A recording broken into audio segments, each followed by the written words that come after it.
Баршаңызға сәлем достар. Бүгін сіздерменен бір кесе тары менен тары шай және де майсөк жасайтын боламыз.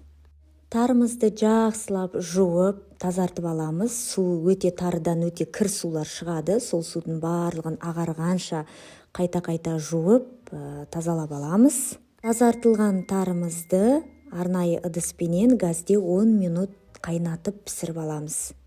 Пісіп шыққан тарымызды біз арнайы шәйнегімізге бір шамасын өзіңіздің ыңғайыңызға қарай, шәйнектің үлкен кішісіне қарай осылай салып аламын. Қайнап тұрған ыстық сүтімді құямын, шамамен мөлшерлеп құйып жатырмын барлығын.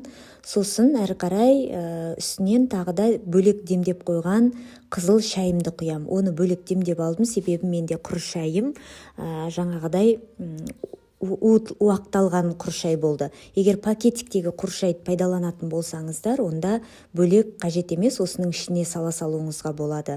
Мен бөлек қайнатып алған себебім сол, ішіндегі тарыны жеу үшін арнайы бөлек құйып отырмын. Осы арада шекер немесе науатыңызды дәміне қарай салып жібересіз. Дайын болған шайды дастарханға тарту етесіздер. Ас болсын. Бұл шай негізі емізулі аналарға, босанып келген аналарға, буын ауруларына, иммунитетті көтеруге өте жақсы көмектеседі. Сол себепті міндетті түрде жасап ішілу керек шай. Енді қалған тарымызды мен арнайы майсөк жасап жіберемін дедім.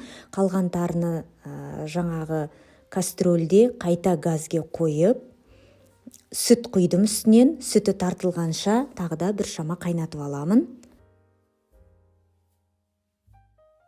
Пісіп шыққан тарының дәміне қарай қант саламыз, бір шымшым тұз саламыз, бір сыпыра араластырып алып, сосын үй температурасында тұрған сары майымызды саламыз. Мен сары майды холодильниктен алғандықтан ертіп алдым.